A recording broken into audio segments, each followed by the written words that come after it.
So on this edition of Friday Forecast, this week's 7 edition, I'm going to preview the Eagles' upcoming matchup with the Minnesota Vikings. The last couple of times that we've played the Vikings, we've been in the comfort of Lincoln Financial Field. We played them once in 2022. And then we played them again in 2023, I believe, either 2023 or 2024 last year. Hold on. In fact, let me just check to see when the last time it was that we played them. Just give me a second here. We played the Minnesota Vikings. Okay, in 2023. That was the last time we played them. Both times in week 2 of the regular season.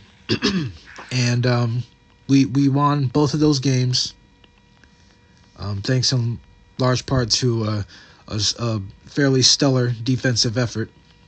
But this time it's a little bit different. The setting, first of all, will be different. We'll be playing in Minnesota, in Minneapolis, U.S. Bank Stadium. That place has brings back a lot of good memories because that was where the Eagles won Super Bowl 52, their first Super Bowl. So it's always, I'm sure, a pleasurable visit to go back there. But aside from playing in a different venue, there's going to be a couple of different changes. Last couple of times that we played the Vikings, we had a different personnel on the team. Notably, we had Darius Slay, who did a fairly stellar job of covering the Vikings' best receiver, Justin Jefferson, and that, to me, was a real big reason why the Eagles have been able to win the last couple of matchups against the Vikings. But Darius Slay is gone now, and in his place is Quinyon Mitchell. Now, Quinyon, I believe he's going to be ready to play. Yes, Quinyon Mitchell was a full participant in practice today. So that bodes well. It looks like he's going to be ready to play for this upcoming matchup. And he's no doubt going to be solely responsible for Justin Jefferson. And that's big because Quinyon Mitchell injured his hamstring in the previous game against the Giants last week. And having that Thursday night game last week might have been a blessing in disguise because it likely gave Quinyon a little bit of extra time to rest up, to heal. Had that game been played on a Sunday, I'm not so sure that he would have been ready.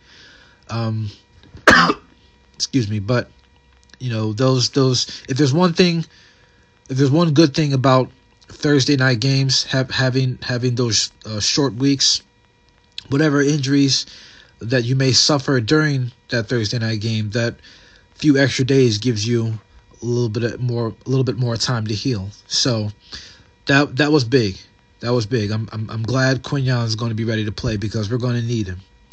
We're going to need all of our defensive players. Listen, when I look at the Minnesota Vikings, they're certainly not lacking for offensive talent. Obviously, the offense is funneled through Justin Jefferson. He's arguably the best receiver in football. You've got your guys like CeeDee Lamb, Jamar Chase, A.J. Brown. Even though the numbers don't reflect it, I still think that A.J. Brown is a top 5 receiver in football today. And among others, Justin Jefferson's right there. He's right there. He in some people's minds, he might be the best receiver. I know in a lot of fantasy leagues this year that I was in, or that I saw, Jamar Chase was number one. He was the number one overall pick. Justin Jefferson was a few picks right behind him. Justin Jefferson most of the time didn't make it past the fourth or fifth selection overall. So he's as good as it gets at the receiver position. But behind him, there are other guys who can contribute as well. Jordan Addison, he's no slouch. Like I said, he's a very good complement to Justin Jefferson. And then you have another Pro Bowler in T.J. Hawkinson. I talked a little bit about these guys on the last segment, but they're worth talking about again because any one of them are capable of taking over a game. So yeah, Jordan Addison, T.J. Hawkinson. You have a very good backfield. Jordan Mason is the guy in the backfield right now, but not to be forgotten is Aaron Jones, who's very, very, very quietly had himself a very solid career, whether it was in Green Bay or Minnesota. Aaron Jones, he's still, even at 31, or I think he'll be 31 this year, before the season's over. He still is a very good dual threat running back. So the Vikings have all these guys that we have to focus on. And they're coming off of a bye, too. They're coming off of a bye. Last time they played, they were in London, overseas, for the NFL's International Series.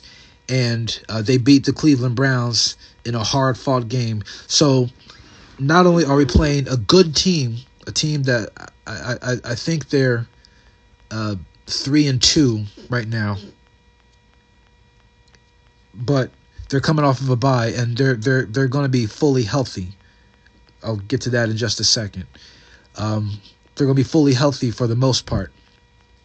So they're going to be itching to play. It's been a while since they've been playing football in the United States, because the week before that they were playing against the Pittsburgh Steelers over in London. So they're homesick.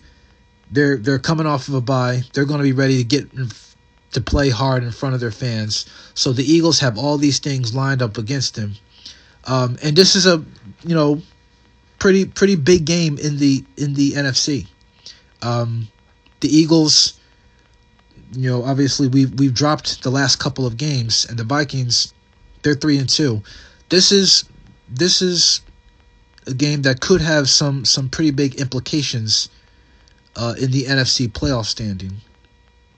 The Vikings, they're a couple of games behind the Lions, but depending on how this game plays out, the NFC playoff picture at the end of the season, it could reflect either good or bad for us in the final standings. So this is a really big game for us, a really important game that we have to win.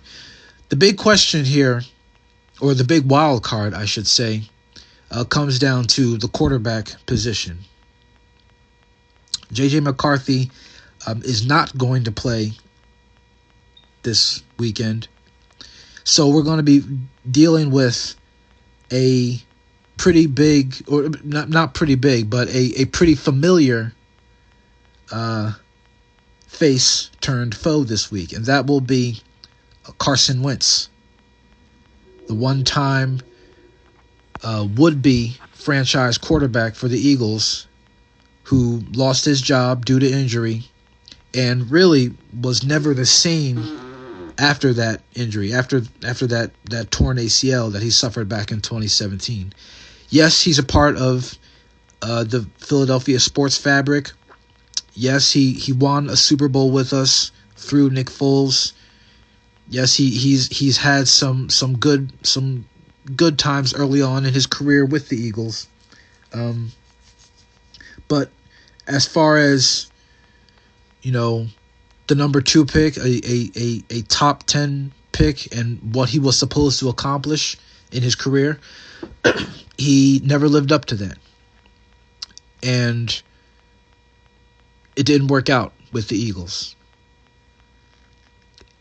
And so now he's playing against us.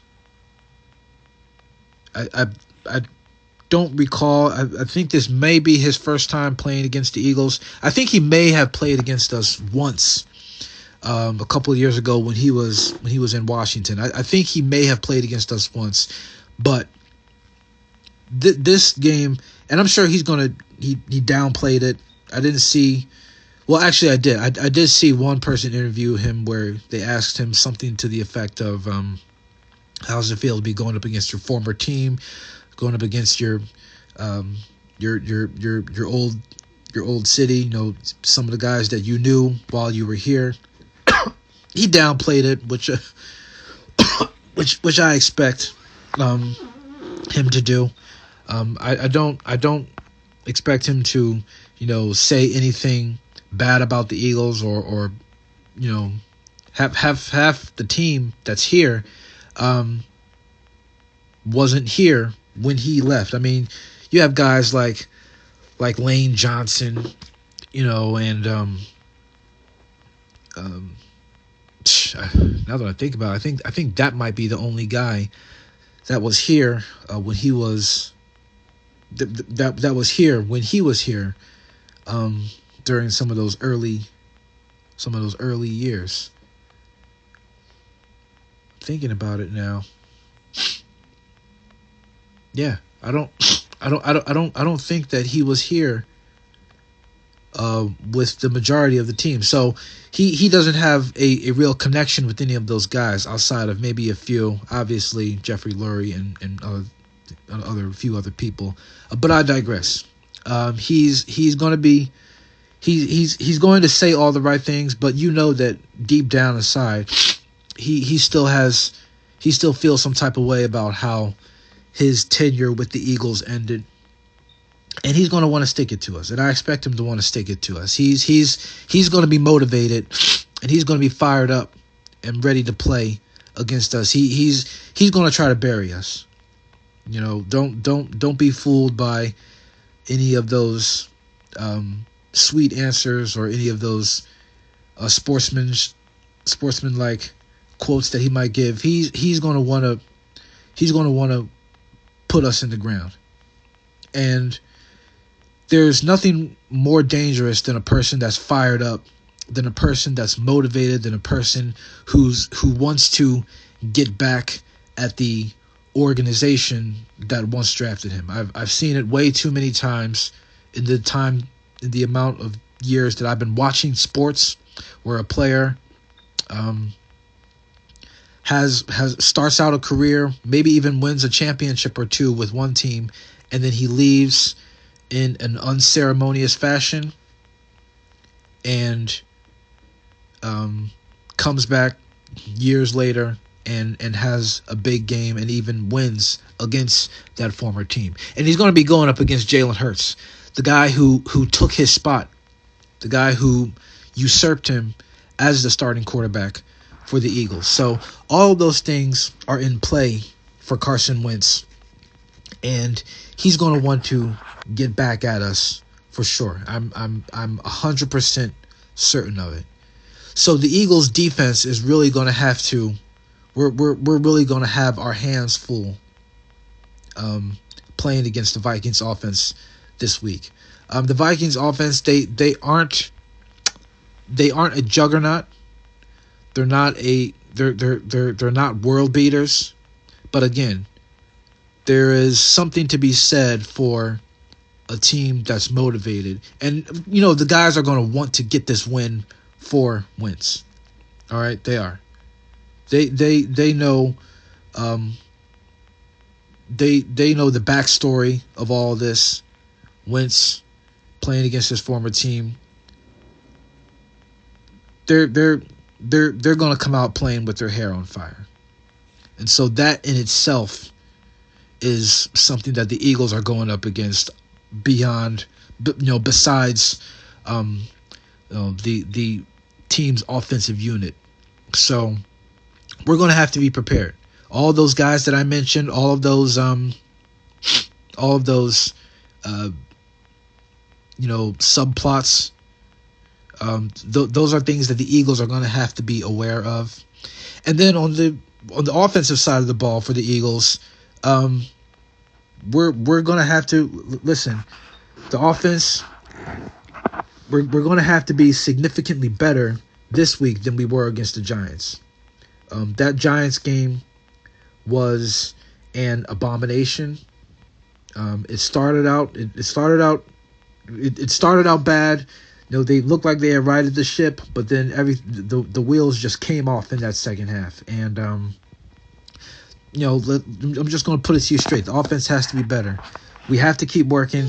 We have to keep looking for ways to get the ball into the hands of our best players. Saquon Barkley, still no 100-yard game this year. That has to change.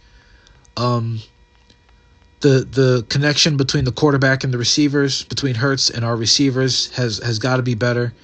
It was a nice showing from Dallas Goedert this week, but that's not going to be enough. We've got to Jalen Hurts has got to figure out a way to get the ball into the hands of A.J. Brown and Devontae Smith. But Kevin Patullo, he's got to figure out a way to scheme up opportunities for those guys to get the ball. The connection or lack thereof between Jalen Hurts and Kevin Patullo has to improve. I don't think there's any question about that. The Eagles have yet to score 30 points in a game this season. I mean, I know they scored 30 against the Rams, but that was by way of the last-second field goal block. We have yet to score 30 points. The offense has yet to score 30 points in a game this year, and I feel like 30 points is going to be necessary in order for us to win that game. I'll have my score prediction in just a couple of minutes. But the Vikings, they've got guys on the team, on the defense too, that can make plays. One guy in particular that I'm looking at is another former Eagle, Isaiah Rodgers. And I'll admit, I was of the mindset when he left this year, when he left this past offseason, I was of the mindset where, Isaiah Rodgers, he was a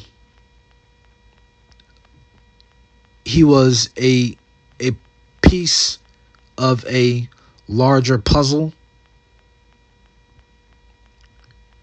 He was a good player, a good nickel guy, but losing him wouldn't be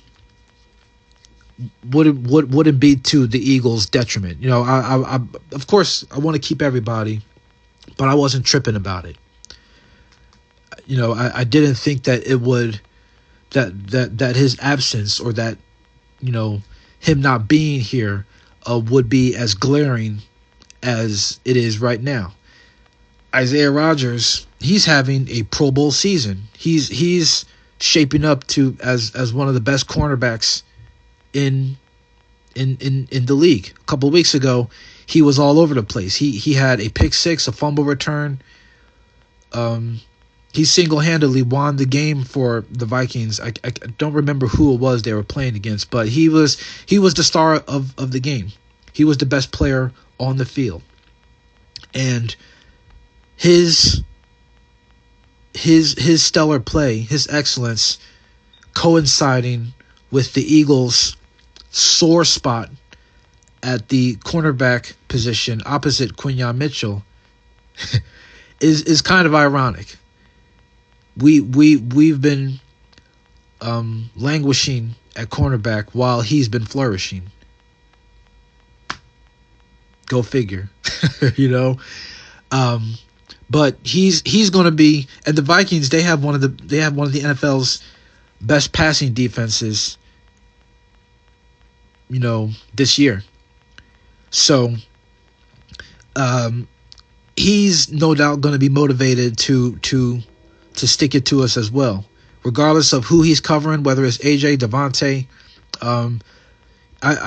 Isaiah Rodgers is going to be is going to be fired up. So we've got two former Eagles on both sides of the ball for the Vikings who are each going to want to contribute to trying to send us to 4-3. So it's going to be a challenge for us. Everything is pointing to the Eagles losing this game.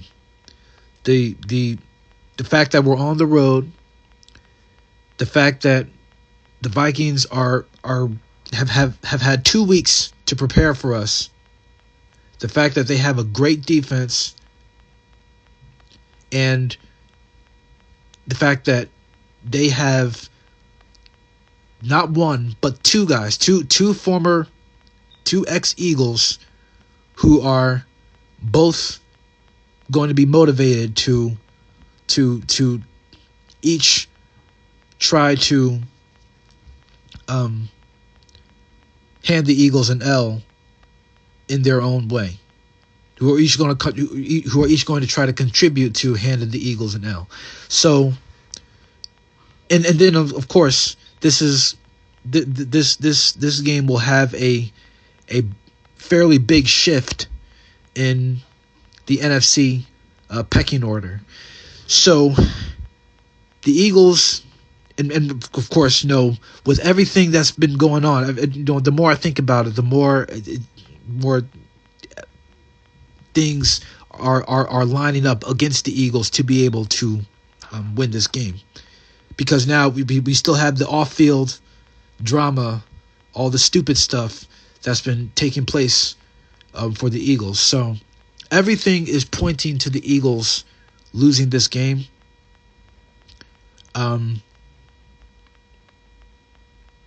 It's going to be a big challenge for us, because after this game, we're going to need to win this game, because after it, we have a rematch with the Giants, who just gave it to us last week, and then we head into the bye. So we really have to win this game to give ourselves some momentum as we approach the midway point of the season.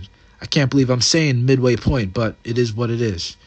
So the Eagles are going to have to dig down and find a way to win this game. It's not going to be easy. In fact, I anticipate it being fairly high scoring, because both offenses have the capability to score. It's just going to be a matter of, I think it's going to come down to who scores more. So it's going to be a challenge, like every week. The Eagles are going to have their work cut out for them. I wouldn't be surprised if the Eagles are underdogs in this game.